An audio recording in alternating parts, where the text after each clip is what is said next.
Okay everyone get ready. आपका video चालू करेंगे, ऑडियो बंद रखेंगे। Back straight, eyes closed, breathe out, breathe in, breathe out, breathe in, breathe out. 3 Omkar chanting. Breathe in,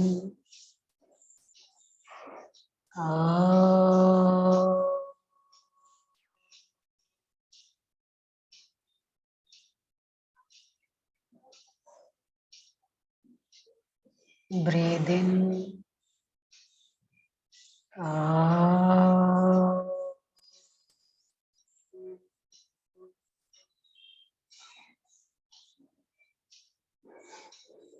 breathe in,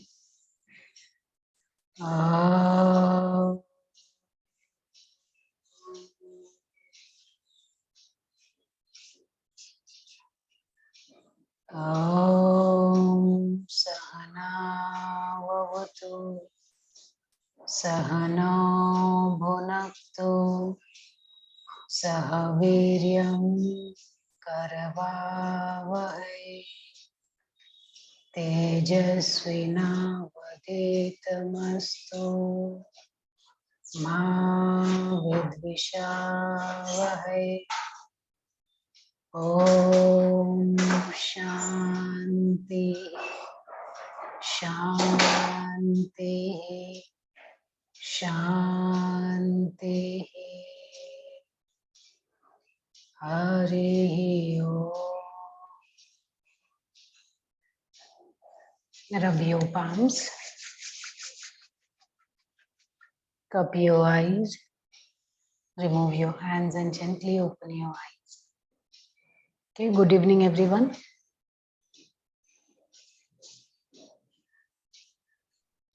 Good evening. Good evening sir.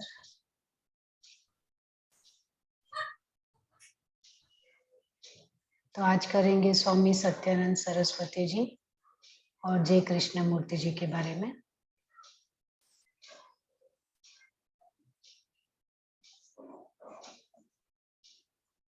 पहले स्वामी सत्यानंद सरस्वती जी के बारे में देखते हैं।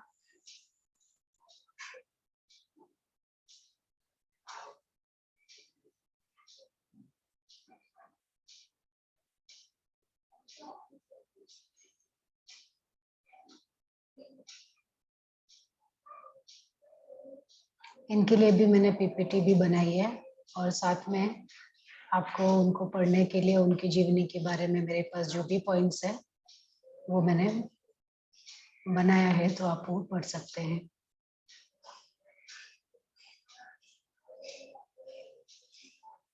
एक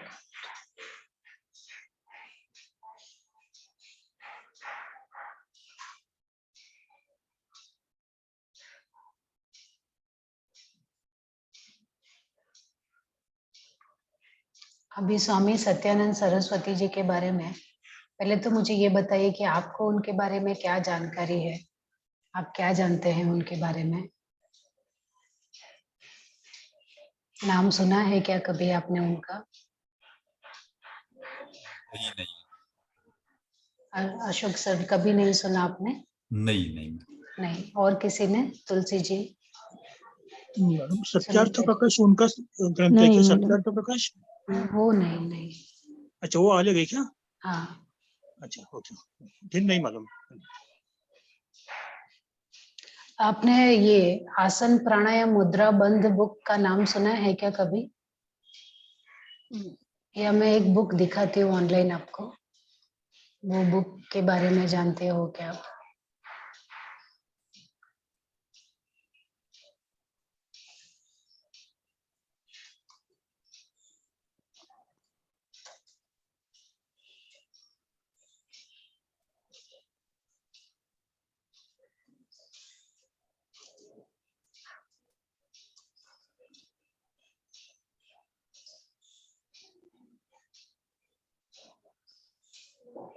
अभी आप ये पेज देखो, ये बुक को कभी देखा है, किसी ने पढ़ा है क्या उसके बारे में? हिंदी में, इंग्लिश में, मराठी में, बहुत सारे लैंग्वेजेस में अवेलेबल है।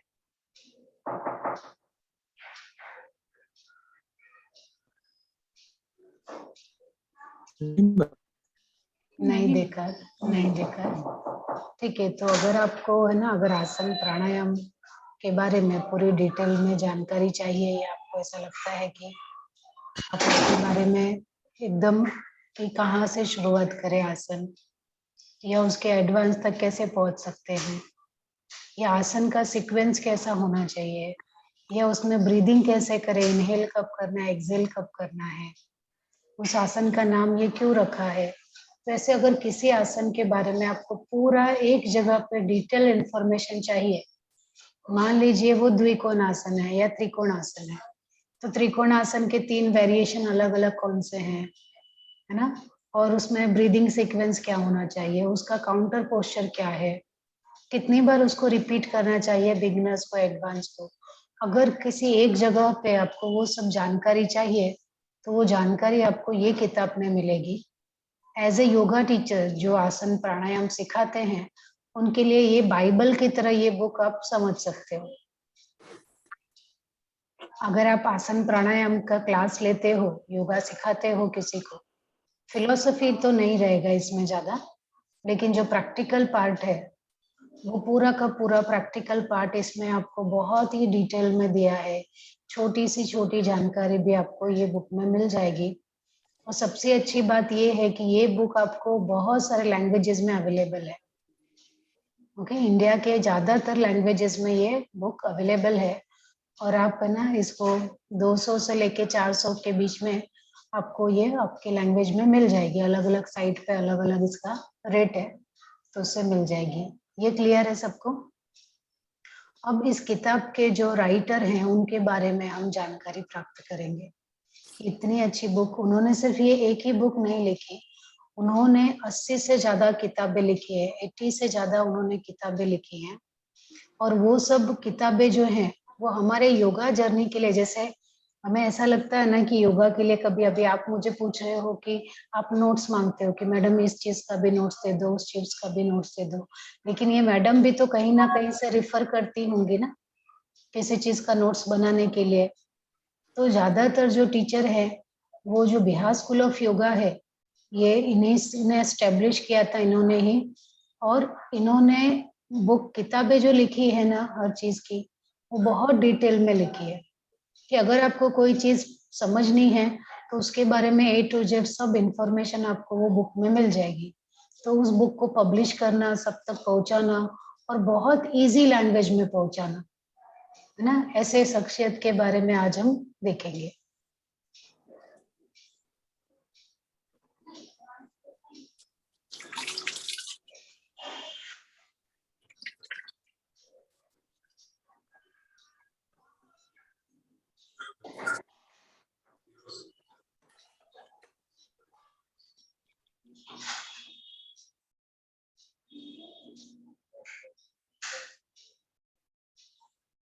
ठीक है, तो स्वामी सत्यानंद सरस्वती जी, इनका जन्म हुआ था 25 दिसंबर 1923 में, है ना, और उन्होंने समाधि ली 5 दिसंबर है ना 2009 में।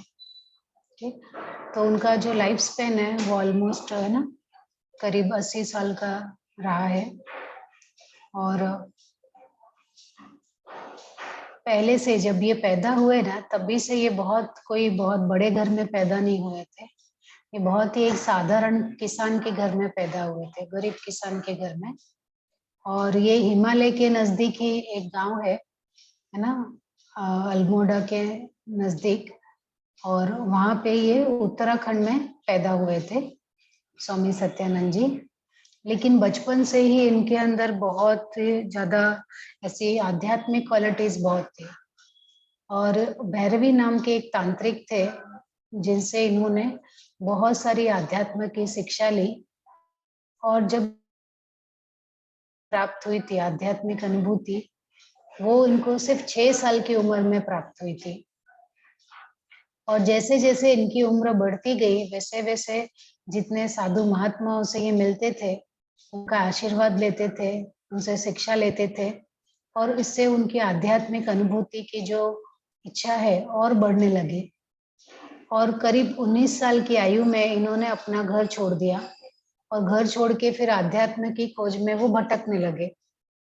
करीब 2 साल तक वो एक जगह से दूसरी जगह तक भटकते रहे कि सही मुझे है ना जानकारी मिल जाए कि आध्यात्म में कैसे आगे जाना है, या एक सच्चा गुरु मिल जाए, उसकी खोज में वो भटकते रहे। उसके बाद उनकी जो ये इच्छा पूरी हुई गुरु की खोज की, वो पूरी हुई ऋषिकेश में जाके। ऋषिकेश में जाके उन्होंने स्वामी शिवानंद सरस्वती जी हैं, उनसे उनकी मुलाकात हुई। और उसके बाद उन्होंने सोचा कि मेरे अंदर जो मेरी शंकाएं हैं, जो मेरे डाउट्स है, ये स्वामी शिवानंद ही उसको पूरा कर सकते हैं, उसका समाधान कर सकते हैं। तो उन्होंने उनको अपना गुरु मान लिया, और 12 साल तक तो वो शिवानंदा के साथ आश्रम में रहे और उनकी सेवा की और उनसे शिक्षा ली। और जब सत्यानंद जी आश्रम में थे तब वो हर तरह का काम करते थे, मतलब सवेरे उठ के जितना साफ सफाई का काम करने से लेके, है ना, और जो सारे लेक्चर्स होते हैं उन सब का भी काम, मतलब अध्ययन अध्यापन का भी काम करते थे, साफ सफाई का भी काम करते थे। तो सुबह से लेके रात तक ऐसा कोई भी समय वो खाली छोड़ते ही नहीं थे। मतलब उनको आप एक तरह से कर्मयोगी बोल सकते हो। तो वो कर्मयोग में ही सुबह से शाम तक व्यस्त रहते थे। तो उनकी ये कर्मशीलता देखकर स्वामी शिवानंदा जी उनसे बहुत ही प्रसन्न थे कि उनको इतना अच्छा शिष्य मिला है। और उन्होंने उसको ऐसे बोलते हैं ना कि ऑलराउंडर के नाम ही दे दिया उन्होंने कि ये तो ऑलराउंडर है। और सत्यानंद जी ने जो भी ज्ञान प्राप्त किया था अपने गुरु के साथ रहते हुए, उन्होंने उसको किताबों में लिखना शुरू किया। और वो बहुत सारे किताबें लिखते थे और उसको एडिट करना किताबों को, और जो भी गुरु का निर्देश होता था उसको अच्छी तरह से पालन करते थे। और उनके गुरुदेव जो थे वो भी हमेशा कहा करते थे कि अगर तुम परिश्रम करोगे, कर्मयोग करोगे, तो तुम ऐसे ही पवित्र हो जाओगे, तुम्हारे पाप कर्म ऐसे ही कम हो जाएंगे। और उसके अलावा वो ये भी कहते थे उनके गुरु कि आत्मज्ञान अगर आपको चाहिए, जिसको हम सेल्फ रियलाइजेशन बोलते हैं, अगर आपको आत्मज्ञान चाहिए तो आत्मज्ञान के लिए आपको कहीं बाहर नहीं भटकना है, बल्कि वो आपके अंदर से ही प्रकट होगा। लेकिन वो प्रकट करने के लिए आपको प्रयास करना पड़ेगा, है ना। और उसके लिए कई योग के माध्यम है, उसके थ्रू आप जा सकते हैं। उसमें तंत्र योग है, कुंडलिनी योग है, वेदांत है, सांख्य है, ऐसे बहुत सारे रास्ते हैं। और सत्यानंद जी ने उन सभी में मास्टरी ली। ठीक। और 12 साल गुरु के साथ रहने के बाद उन्होंने सन्यासी का जीवन जीना आरंभ किया। और सन्यासी का जीवन जीते हुए ही उन्होंने पूरे भारत भ्रमण किया। और भारत के साथ साथ उन्होंने अफगानिस्तान, नेपाल, श्रीलंका, है ना, इन सब जगह पे भी उन्होंने अपना समय बिताया और एकांतवास में भी अपना समय बिताया। तो इस तरह से हर जगह भ्रमण करने के साथ साथ और सन्यासी का जीवन, है ना, जीने पे उन्होंने जो भी टेक्निक सीखी, उन सभी टेक्निक को उन्होंने यौगिक टेक्निक के साथ उसको कोऑर्डिनेट किया, उसको सिंक्रोनाइज किया। और लोगों को, जैसे हम जैसे साधारण जो लोग हैं, उनको अपने कष्ट से मुक्ति मिले या उनका दुख थोड़ा कम हो सके, तब उन्होंने सोचा कि कुछ समाज के लिए करना चाहिए। और 1963 में 1963 में उन्हें फिर अपना ये जो एम है, पर्पस है, वो समझ में आया और उन्होंने अंतरराष्ट्रीय योग मित्र मंडल की स्थापना की। ओके। और वहां से उन्होंने मुंगेर, जो बिहार में मुंगेर जो स्थान है, वहां पे उन्होंने बिहार स्कूल ऑफ योगा की स्थापना 1964 में की। उन्होंने वहां पे योगा का विद्यालय ही बना दिया। बिहार में है, मुंगेर के स्थान पे एक जगह है। और वो जो जगह है वो गंगा जो नदी है उसके किनारे पे ही है, और उस जगह पर जाकर लोग स्पिरिचुअल पाथ पे आगे कैसे बढ़ते हैं, संन्यास लेना है ना, और संन्यास का पालन करना, वहाँ पे संन्यास की दीक्षा भी दी जाती है। और वो अभी भी ये चालू है वहाँ पे, ऐसा नहीं है कि उन्होंने चालू किया खत्म हो गया। अभी भी जिसको संन्यास ग्रहण करना है तो वो मुंगेर में जाते हैं, वहाँ पे आपको 6 महीने का, 1 साल का, 2 साल का संन्यास जो ग्रहण करना है किसी को, तो आप वहाँ रह के है ना सन्यासी का जीवन जी सकते हो, और वहाँ पे उसकी पूरी आपको शिक्षा भी मिलेगी। तो देश विदेश से बहुत सारे साधु, विद्यार्थी, जिज्ञासु उस विश्वविद्यालय में आते हैं और शिक्षा प्राप्त करते हैं। और इसके बाद इन्होंने 1968 के आसपास विदेशों का दौरा किया, न्यूजीलैंड, जापान, ऑस्ट्रेलिया, है ना, और उसके साथ ही उन्होंने वहां पर अपने जो उनके शिष्य थे उनको भी भेजा। तो निरंजनानंद जी जो थे, निरंजनानंद सरस्वती जी, उन्होंने अपने बाद उनको कार्यभार सौंपा, और उन्होंने है ना इंडिया के बाहर भी जो योगा है या अध्यात्म जो है उसको प्रचार करने का काम उन्होंने सौंपा। और उनका एक ही काम था कि जितने भी जाति है, धर्म है, मत है या अलग अलग राष्ट्र के लोग हैं, उन सभी के बीच में योगा के अभ्यास को लोकप्रिय बनाना, है ना। और इसी से स्वामी सत्यानंद सरस्वती जी विश्व में विख्यात हो गए, क्योंकि उन्होंने योगा को या जो योगिक टेक्निक है उसको बहुत ही इजी, एकदम सरल तरीके से उन्होंने विश्व में उसको फैलाया है। और स्वामी जी ने लगभग 80 ग्रंथों की रचना की, 80, है ना, जिसमें उन्होंने योग, है ना, योग तंत्र, क्रिया योग, आसन, प्राणायाम, मुद्रा, बंध, है ना।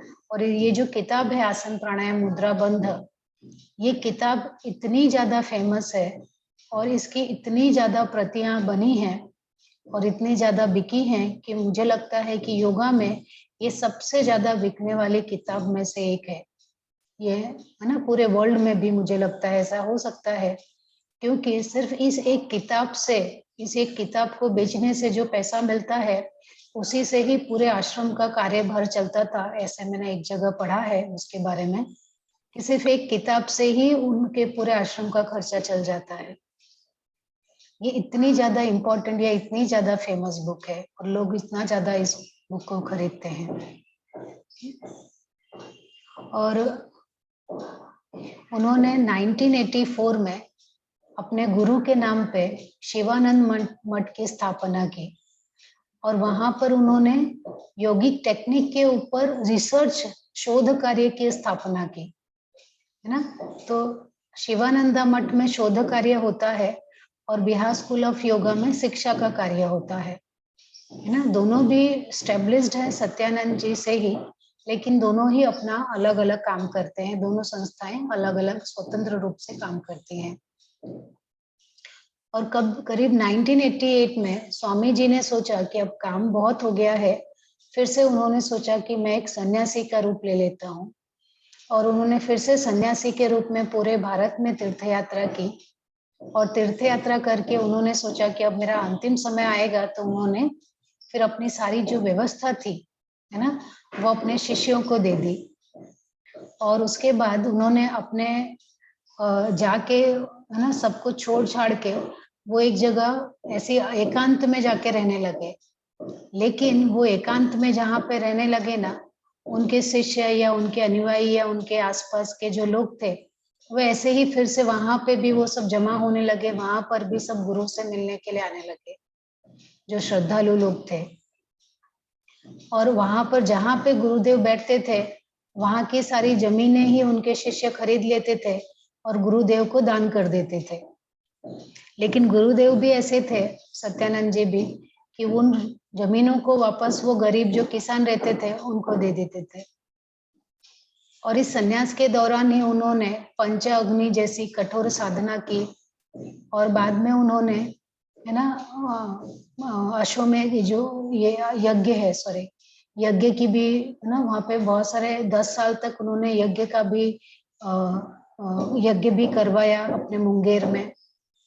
और करीब, है ना, 2009 में उन्होंने अपने शिष्यों के सामने ही समाधि ली, मतलब जो देह त्याग किया उन्होंने अपने शिष्यों के सामने ही लिया, उन्होंने महासमाधि ली। तो इस तरह से स्वामी सत्यानंद जी थे, अभी निरंजनानंद जी थे, उन्होंने उनको पूरा कार्यभार सौंपा, और इस तरह से ये शिवानंदा से सत्यानंद, और सत्यानंद से और भी बहुत सारे उनके डिसाइपल है जो फेमस है, और उन्होंने बहुत सारे लोग अपने अलग अलग कार्य संभाल रहे हैं योगा का प्रचार करने के लिए। तो आपको जो पीपीटी मैंने यहाँ पे है ना, वो मैं आपको भेज देती हूँ। उस पीपीटी में आप ये सब उनके बारे में जो इम्पोर्टेंट चीजें हैं वो मैंने इसमें डाल दी है। और इसके अलावा जो स्टोरी है वो भी मैं आपको भेज देती हूँ। किसी और को कुछ ऐड करना है तो बताइए।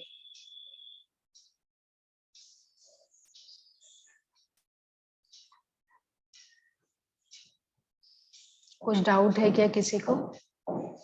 नहीं है तो मैं अगला स्टार्ट करती हूँ। नहीं मैडम। Okay okay.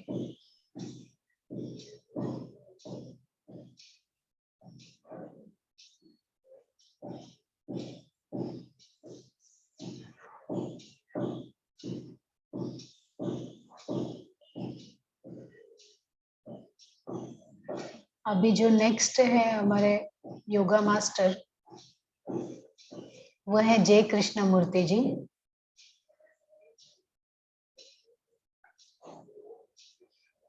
तो जय कृष्णमूर्ति जी के बारे में फेमस है कि उनको तो पहले से ही उनको ऐसा उनके बारे में कहा जाता है कि भविष्यवाणी की गई थी कि हमारे पास एक ऐसा व्यक्ति आएगा जो विश्व गुरु बनेगा, और लोग उनको एक विश्व गुरु की तरह देखते थे। और इन्होंने भी विश्व को एक जगह है ना, विश्व को एक बनाने में बहुत सारा सहयोग दिया, और लोगों को जात पात के नाम पे जो अलगाव है उससे भी दूर रहने का प्रवचन दिया।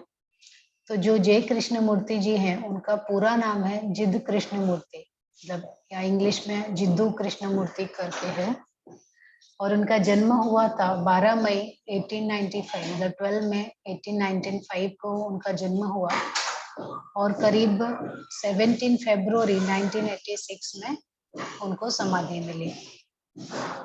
और ये एक बहुत ही अच्छे फिलोसोफर, दार्शनिक और आध्यात्मिक विषयों पे ना बहुत ही कुशल एक लेखक और एक राइटर हैं।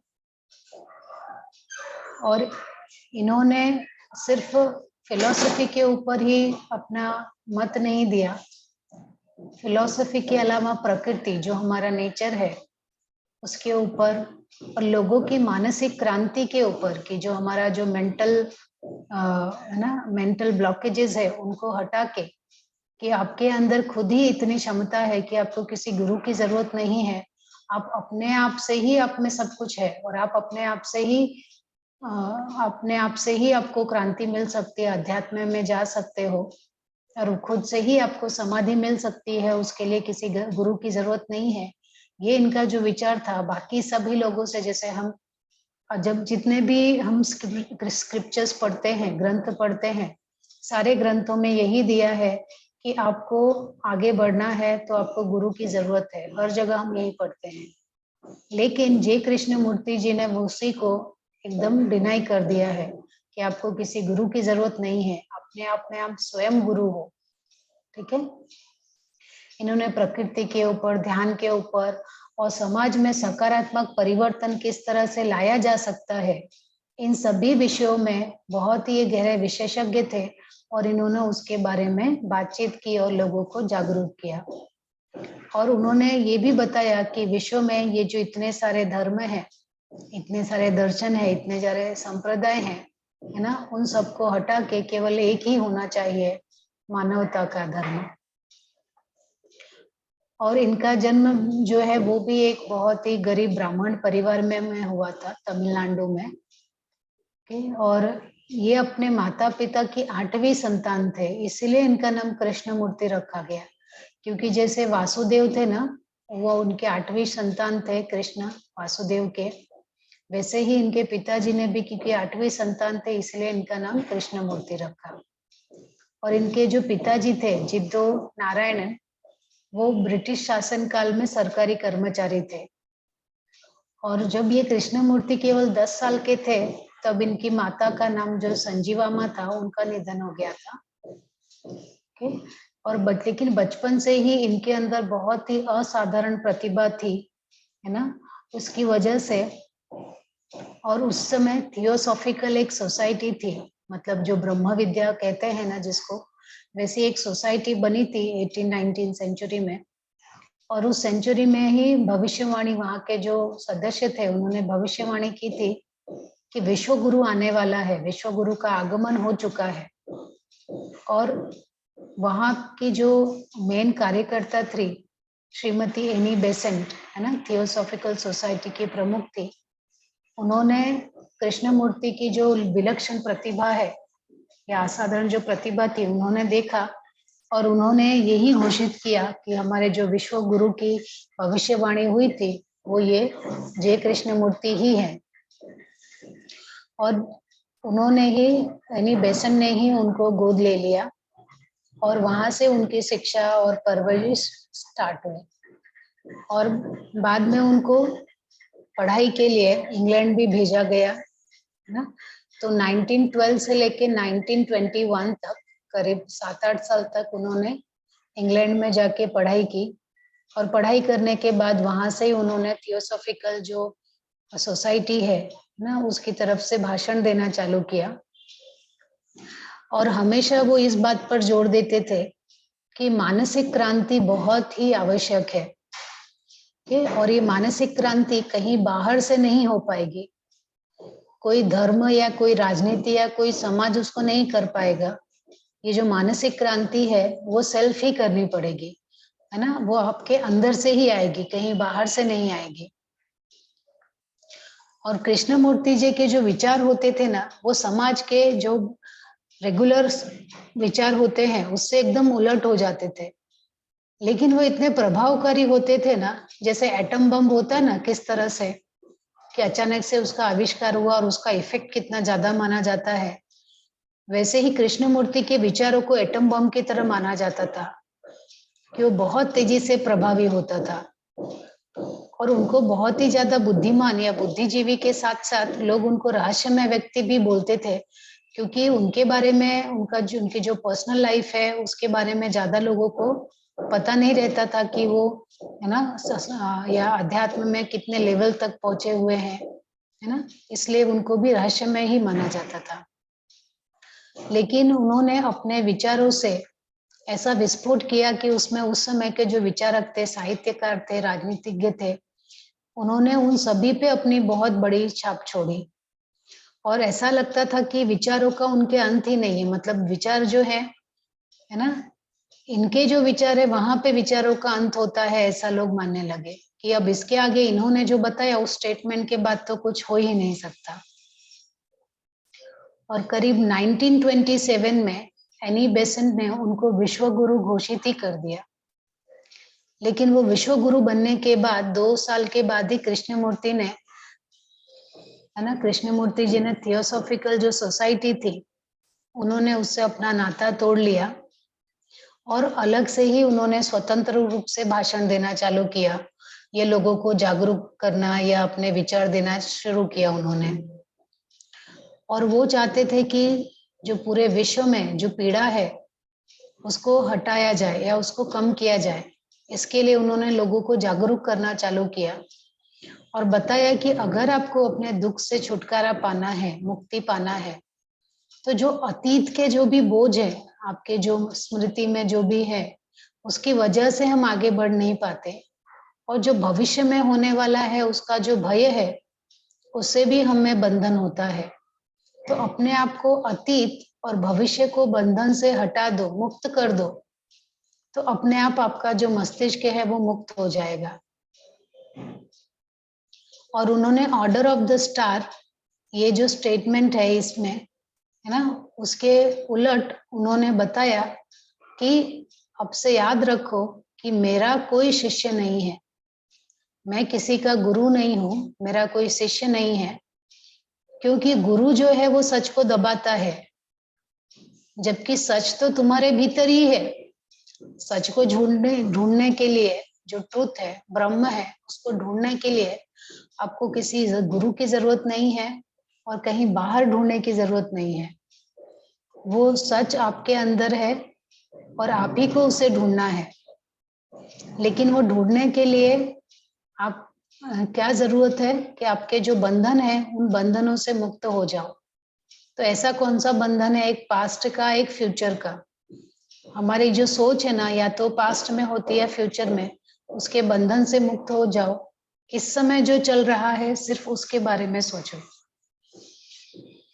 और उन्होंने अपने इस विचार को पूरे विश्व में लोगों को शिक्षा द्वारा की, और वो लाइफ टाइम तक सीखते भी थे, सिखाते भी थे। तो एक शिक्षक और छात्र की तरह उन्होंने अपना पूरा जीवन बिताया और उन्होंने बताया कि जो मानवता है ना, वो आपकी, अगर आपको मुक्ति चाहिए तो मनुष्य बनो, मानव बनो। आज लोग क्या है, या तो कोई हिंदू है, कोई बुद्ध है, कोई ईसाई है, कोई मुस्लिम है, कोई अमेरिकी है, कोई अरबी है, कोई इंडियन है, कोई इंसान नहीं है। तो आप ये सब छोड़ो और सबसे पहले मनुष्य बनो। मनुष्य से बनने से ही आपकी मुक्ति होगी। किसी धर्म को मानने से आपकी मुक्ति नहीं होगी। और उसके एग्जाम्पल के लिए वो बताते थे कि जैसे गंगा जो है, गंगा नदी की अगर हम बात करें, तो आप गंगा नदी के किनारे खड़े हो और आप बोलते हो ये गंगा है। तो गंगा सिर्फ उतनी नहीं है जो आप अपने हाथ में लेके देख रहे हो, या जिस जगह पे आप खड़े हो वही गंगा नहीं है। गंगा तो जहां से वो शुरू होती है, गंगोत्री से लेके समुद्र में जहां तक मिलती है, वो पूरी की पूरी गंगा है। सिर्फ थोड़ी सी गंगा नहीं है। ये तो आप जो देख रहे हो वो सिर्फ ऊपर ऊपर है। अगर गंगा को सही तरीके से जानना है तो वो जहां से शुरू होती है और जहां तक मिलती है और जितनी गहराई तक है, वो पूरी गंगा है। तो उसी तरह से उन्होंने कहा है कि अगर आपको समझना है कि आप कौन हो, आप क्या हो, कहाँ से आए हो, तो उसे समझने के लिए आपको अंदर तक जाना होगा। बाहर बाहर से आपको कुछ पता नहीं चलेगा। आप अगर कोई, है ना, पूजा पाठ मंत्र, ये सब तो सतह की चीजें हैं ना, उसको जानना है तो डीपर जाना पड़ेगा, ध्यान में जाना पड़ेगा। और उसके लिए वो बताते हैं कि जो जैसा है उसको वैसा ही पहचानो। उसके बारे में, पास्ट या फ्यूचर के बारे में कुछ मत सोचो। ये जो सेंटेंस है ना इनका, उसके बारे में मैं आपको एक एग्जांपल देती हूँ कि इसका, उनका कहने का मतलब क्या है।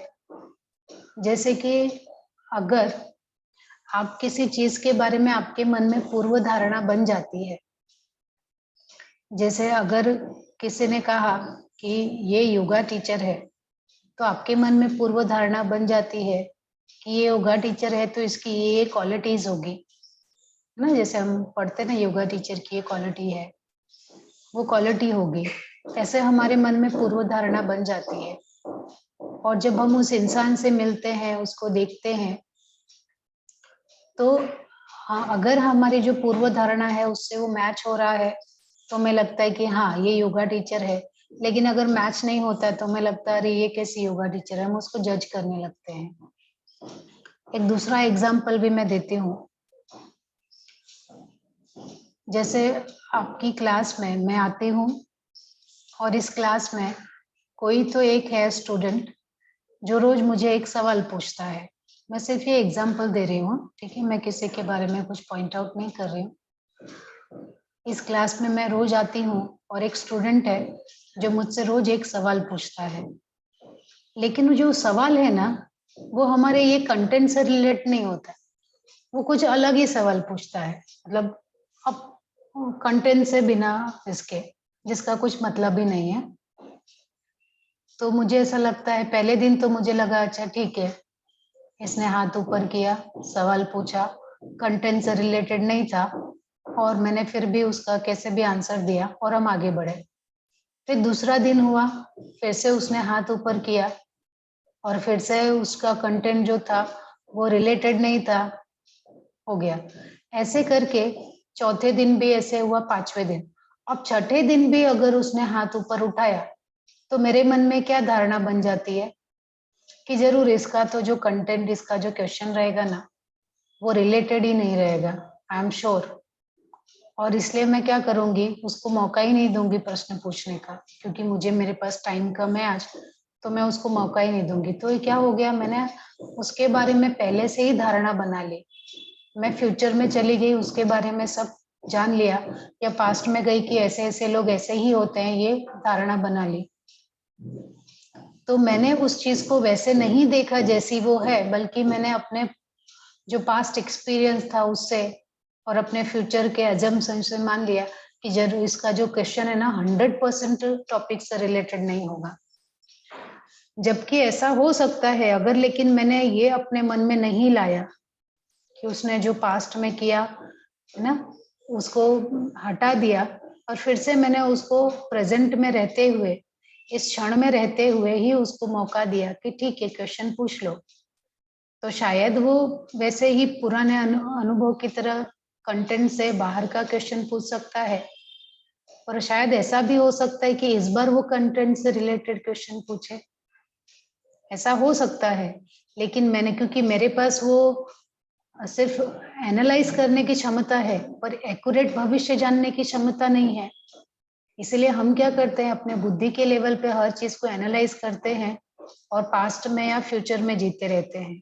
तो इनके कहने का मतलब है कि पास्ट और फ्यूचर की जो चीजें हैं उसको छोड़ो, प्रेजेंट में रहो, जो जैसा है उसको वैसा ही पहचानो, उसकी पूर्णता में पहचानो। ओके, इनका, और उन्होंने लोगों को इसी लक्ष्य के साथ आगे बढ़ने के लिए प्रेरित किया।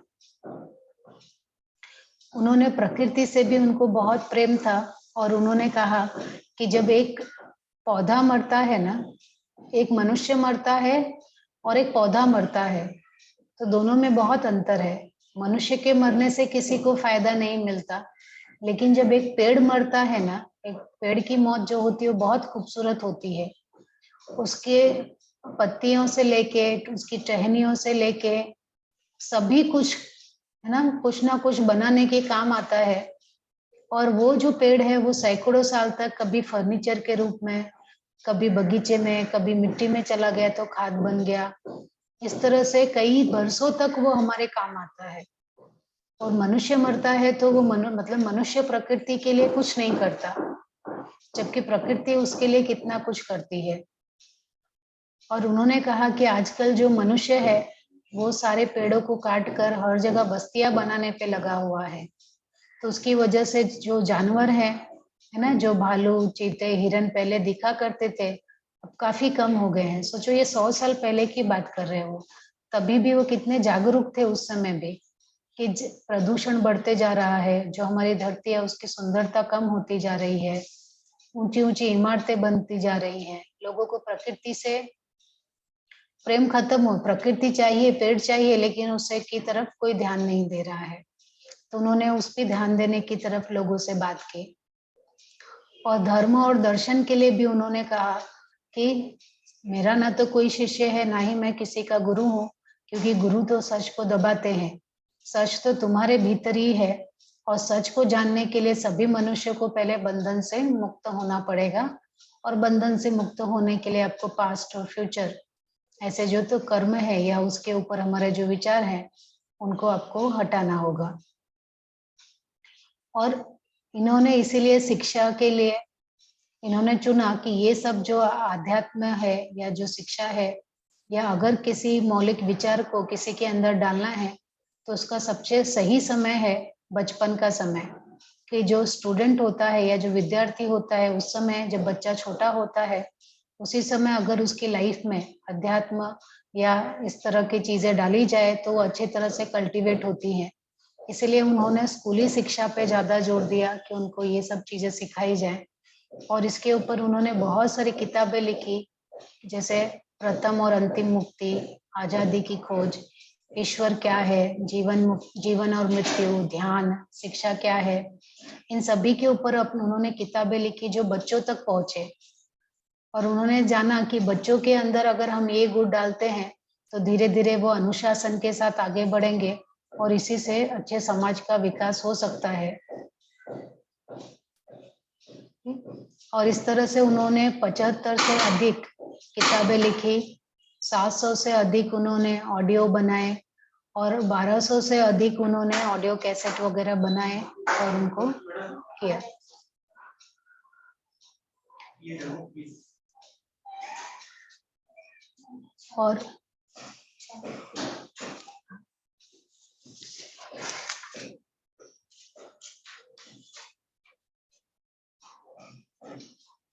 और कृष्णमूर्ति जी जो थे उन्होंने करीब 91 वर्ष की आयु में 17 फरवरी है ना 17 फरवरी 1986 में उनकी मृत्यु हो गई। लेकिन इस बीच उन्होंने बहुत सारे है ना देश के अलग अलग भागों में वो घूमे और लोगों को शिक्षा दी और स्पेशली स्कूली शिक्षा में उन्होंने अध्यात्म और दर्शन को आगे बढ़ाने के लिए और लोगों को मनुष्य है ना सर्वप्रथम मनुष्य से ही मुक्ति हो सकती है मनुष्य की, ये उन्होंने विचार सब जगह फैलाया।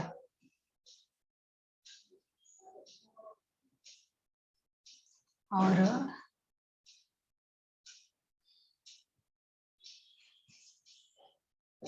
पीपीटी में भी आप देख सकते हो कि आपको है ना उनकी जो फिलोसफीज थी वो यहाँ पे है, मेजर फिलोसफी, और उन्होंने स्कूल के लिए क्या काम क्या किया, लोगों को अध्यात्म की तरफ बढ़ाने के लिए और शिक्षा में किस तरह से आगे बढ़ा जा सकता है उसके लिए। तो आपको हिंदी और इंग्लिश दोनों में ये दोनों चीजें अवेलेबल है। तो आज हम लोग 2 ही मास्टर का करेंगे, अगली बार 2 मास्टर का करेंगे। अगर इन दोनों में से किसी को कुछ डाउट है या कुछ पूछना है या कुछ ऐड करना है तो प्लीज पूछिए। मैडम जय कृष्णमूर्ति ने योग में क्या किया? योग में जो उनको योगदान योग ये उनका ये दर्शन जो है योग ना, जो उन्होंने मनुष्य के अंदर ये खुद की जो खोज करना है, जो मतलब खुद को प्राप्त करना या ब्रह्म विद्या जिसको बोलते हैं सेल्फ, अगर आपको खुद को प्राप्त करना है तो वो बाकी सब दर्शन में कैसे बताया है, सेल्फ रियलाइजेशन कब होगा आपको, व्हेन यू नो योरसेल्फ, जब आप खुद को जानोगे। और वो जानने के लिए उन्होंने क्या बताया है, ध्यान का मार्ग बताया है ना बाकी सब दर्शनों में। तो यहाँ पे और उसके लिए बताया है कि आपको किसी गुरु की जरूरत है, उनकी आवश्यकता है। यहाँ पे उन्होंने बताया है कि अगर आपको खुद को जानना है तो सबसे पहले आपके पास्ट के और फ्यूचर के जो कर्म है या जो उसके बंधन है, ये जो हमारे मन में या हमारे जो बुद्धि में दिमाग में जो चलता रहता है ना, उससे ही मुक्ति पालो। वो जो मैंने एग्जाम्पल दिया, प्रेजेंट में रहो, मनुष्य बनो पहले, है ना, उससे ही आपको मुक्ति मिल सकती है या उससे ही आप खुद को जान सकते हो। और उसी को समझने के लिए उन्होंने किताबें लिखी। ठीक, तो वो किताबें भी आप उनके नाम भी लिखने पड़ेंगे हाँ, क्या अभी आंसर में? मैंने लिखा है आपको, जो नोट्स भेजूंगी उसमें है वो आपको एटलीस्ट हाँ किताबों के नाम लिखिए, उनके जो है ना मैंने बताया ऑडियो वीडियो कैसेट्स उन्होंने बनाए हैं इतने, उसके नंबर्स लिखिए, किताबों के नाम मैंने फोटो के साथ उसमें डाला हुआ है जो आपको मैं भेजने वाली हूँ, उसके नाम लिखिए। तो जब आप एग्जाम में आंसर लिखोगे ना तो कैसे लिखना है आपको, पहले आपने योगा मास्टर का नाम लिखा, फिर उनकी जन्म तिथि लिखो, उनका मृत्यु का डेट लिखो और उनके जन्म के बारे में, जैसे उन कहाँ पैदा हुए, किस है ना स्टेट में पैदा हुए, उनके माता या पिताजी का नाम मालूम है तो वो लिखिए, किस गांव में पैदा हुए थे वो लिखिए, और कौन से किसान के घर में हुए थे, किसके घर में पैदा हुए थे वो लिखिए, और उनके बचपन से संबंधित अगर कोई कंटेंट है वो छोटा लिखिए। अब उसके बाद उनका है ना योग में क्या योगदान है या दर्शन में क्या योगदान है या बाकी के सोसाइटी के लिए उन्होंने क्या क्या किया, कोई आश्रम की स्थापना की, कोई किताब लिखी है या कोई योगा मठ बनाया है ना, या किसी और ना वीडियो कैसेट ऑडियो कैसेट, या उनके कोई फेमस डिसाइपल हैं, कोई शिष्य हैं, वो सब के बारे में आपको लिखना है। जितने भी पॉइंट, क्योंकि हर एक के बारे में सब पॉइंट तो नहीं मिलेंगे, लेकिन जिसके बारे में जो जो पॉइंटर्स है वो लिखिए और उनके द्वारा जो काम किए गए हैं वो 4 से 5 काम इम्पोर्टेंट जो है वो लिखेंगे, तो इससे आपका एक अच्छा आंसर तैयार हो जाएगा। मराठीत बोले तर चालेल का? म्हणजे तुम्हाला हो समजेल का? चालेल. हा हो चालेल. हा त्यांनी जे योगामध्ये जे काही काम केलेलं आहे ना, तो किसने? नवीन विचार पतंजली? नाही जे कृष्णमूर्ती जय कृष्णमूर्ती. हा. हा ह्याच्यामध्ये जे काही 10 लोक आहेत त्यांचं जे योगामधलं जे योगदान आहे ते जर उत्तरामध्ये मांडत असताना योगामधलं त्यांनी काय ऍड केलं योगामध्ये अभ्यास करून है ना, येस. ते मांडण्यासाठी त्या योगातली त्यांची जी पूर्वस्थिती मांडायला लागेल का आपल्याला उत्तरामध्ये, की आधी या ठिकाणी हा विचार सांगितलेला आहे दर्शनात, तर त्याचा अभ्यास करून त्यांनी हा विचार नवीन मांडला असं लिहायला लागेल ना. हाँ you can write that also, या फिर आप अभी के उनके जो कंटेंट है that also you can write, आप वो भी लिख सकते हो. अच्छा. हाँ अभी हर एक के लिए आपको वैसा नहीं मिलेगा कि वहाँ ऐसा था इन्होंने ये बताया, हर एक का कंपैरेटिव जैसा नहीं कर सकते आप. अच्छा. कहीं कहीं पे किसी का है तो करो, नहीं है तो मत करो. उनका जो है उन्होंने उनका ही किया. अभी जैसे स्वामी सत्यानंद सरस्वती जी का है, उन्होंने ज्ञान योग, भक्ति योग, उन सभी के ऊपर कितनी किताबें लिखी, सांख्य के ऊपर, योग दर्शन के ऊपर बहुत सारी किताबें लिखी, तो आप उनका भी नाम लिख सकते हो. पर ऐसा उन्होंने पहले क्या था अभी क्या है वैसा मत लिखो, चलेगा.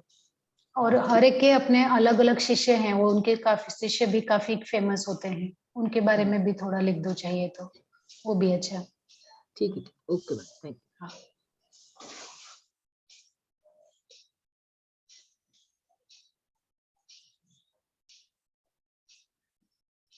एंड करें यहाँ पे.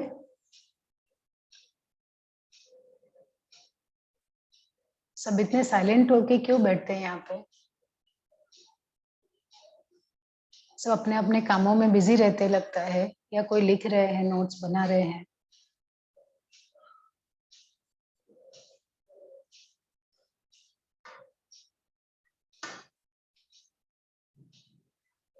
बालाजी सर अभी नेक्स्ट लेक्चर होगा ना उनको?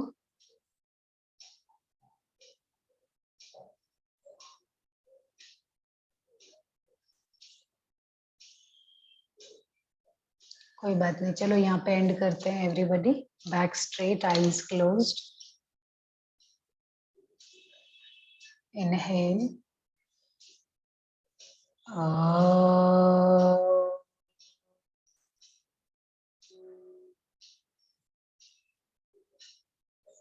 Inhale.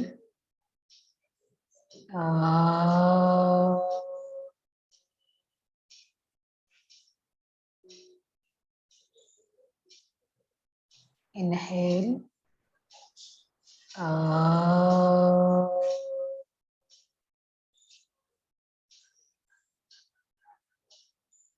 Om Shanti Shanti Shanti. Hari Om. Rub your palms. Cup your eyes. Remove your hands and gently open your eyes. Okay. Thank you so much, everyone. Good night.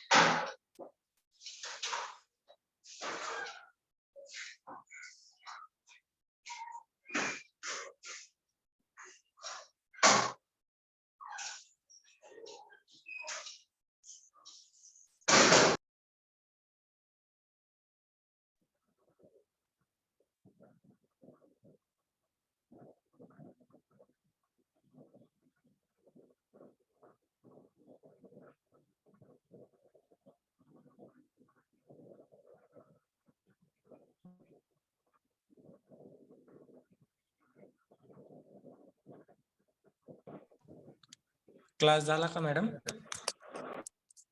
Madam गेल्या. हो बरोबर, ठीक आहे, चालू करू आपण. नेक्स्ट क्लास लगेच सुरू करायचा की थांबायचंय? हो सुरू करूयात मॅडम.